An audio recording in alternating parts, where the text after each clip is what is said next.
आप सब लोगों को मेरा नमस्कार और वीडियो देखने के लिए दिल से धन्यवाद। तो आज का जो गीत है बड़ी सुंदर है, आप लोगों के लिए है।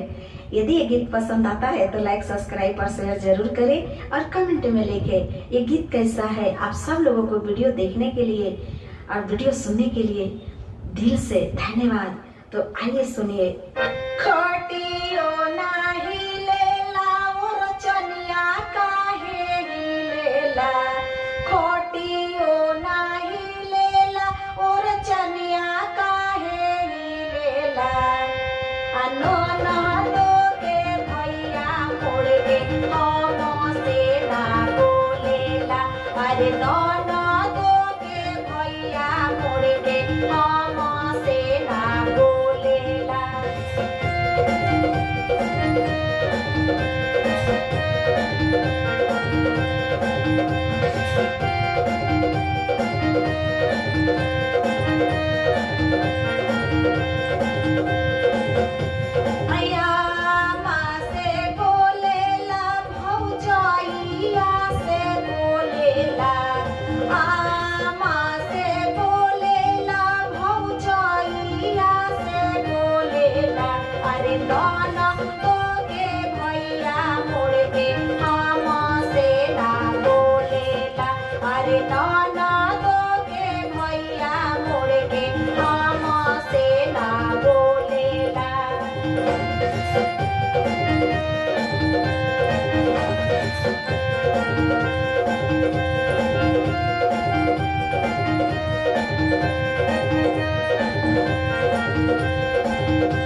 सुनी लोगा और कैसे बोला तो सुनी लोगा।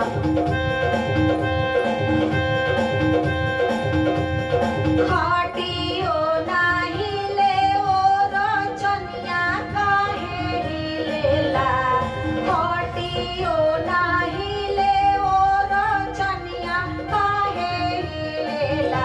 अरे नाना दो के भैया मोड़ के मुख से ना बोलेला। अरे गाना दो के भैया मोड़ के मुख से ना बोलेला।